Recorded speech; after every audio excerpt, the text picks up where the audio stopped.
La période qui va devenir critique, c'est maintenant. Il y a des fleurs qui vont s'ouvrir là, avec la hausse des températures, et qui vont être sensibles au gelé, notamment fin avril, début mai, quoi.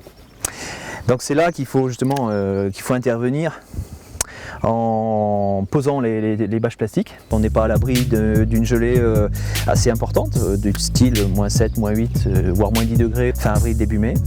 Mais bon, on limite quand même ce problème de gelée tardive, quoi.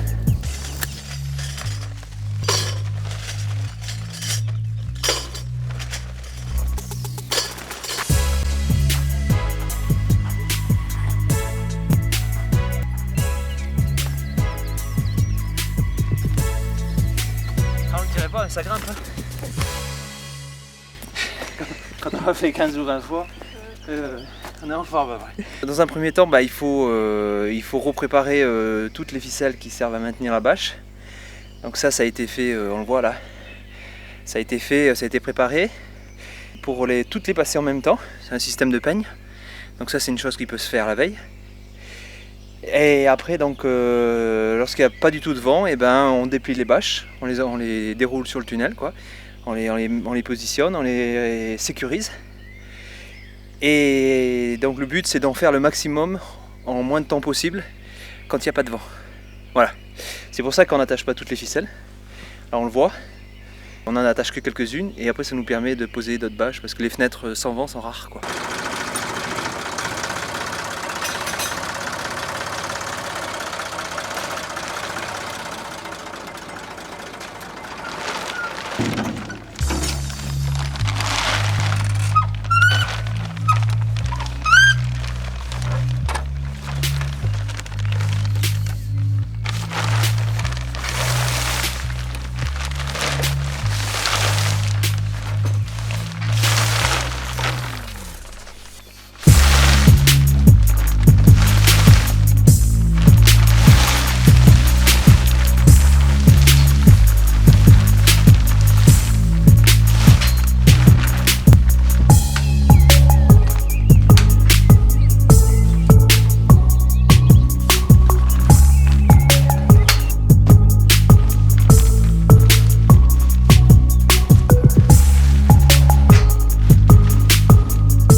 C'est un coup de vent là, c'est une montgolfière ça.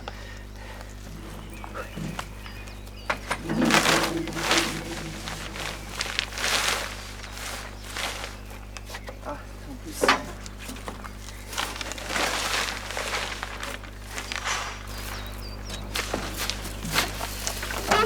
Tant qu'il n'y a pas de vent là, on est tranquille, quoi. Mais si un petit coup de vent là, ça monte, hein. Voilà. Et là comme ça on les passe toutes à la fois. On passe 200 ficelles à la fois là. Donc c'est un gain de temps aussi. L'intérêt du tunnel, bon, on l'a vu, hein, c'est pour éviter les gelées tardives sur les fleurs. Le deuxième intérêt, c'est surtout de pouvoir continuer à travailler la plante dans de bonnes conditions. Et lorsque l'on récolte la groseille qui sera mûre au mois de juillet ou au mois d'août, on la protège aussi des orages de grêle. Voilà. Donc c'est surtout aussi le double intérêt du tunnel, quoi. C'est les deux intérêts majeurs, protection contre le gel et protection contre la grêle. Après, il y a des effets qui sont un petit peu, je dirais, plus négatifs, quoi. C'est qu'on crée un microclimat. Donc on a une atmosphère plus sèche sous le tunnel. Donc c'est pour ça aussi qu'on a un petit peu plus de soucis de ravageurs. La cochenille est un exemple. Elle se développera plus sous tunnel qu'à l'extérieur du tunnel. Voilà. Donc ça c'est l'effet pervers du tunnel. Mais bon. Après une bonne aération du tunnel, en levant les bâches sur les côtés, au bout, c'est pas fermé. Ce microclimat qui se crée, on peut l'atténuer un petit peu, quoi. Voilà. Mais l'aération est très importante, quoi. Dans un tunnel comme dans des grands tunnels comme ça, c'est ce qui limitera. Ah, les opérations de bâchage et de débâchage, c'est ce qui nous prend le plus de temps, quoi.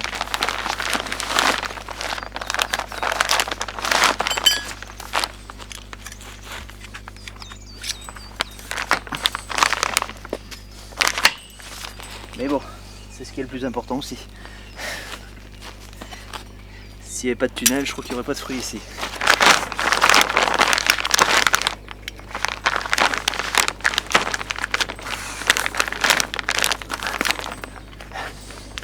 Un tunnel de 70 mètres, complètement fini, il faut 30-40 minutes. 30-40 minutes pour Ouais. combien de tunnels en tout? 120. Je crois. 120 ou 130, je sais plus.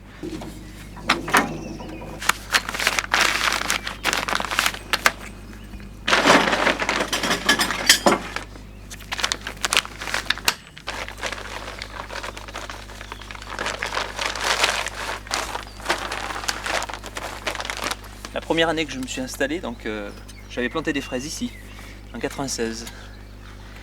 On n'avait pas de tunnel à l'époque, ça n'existait pas ici. Personne n'avait des tunnels. Enfin, on ne connaissait pas, quoi. J'ai récolté, j'ai commencé à récolter une semaine. Il est venu un gros orage de grêle. Toutes les fraises, il y avait en bas, les rangées elles étaient dans ce sens. En bas il y avait un tas de fraises de 30 cm de haut. Donc on a vite compris. Soit il fallait arrêter, soit il fallait investir. Mais bon, ça fait partie du métier, ça.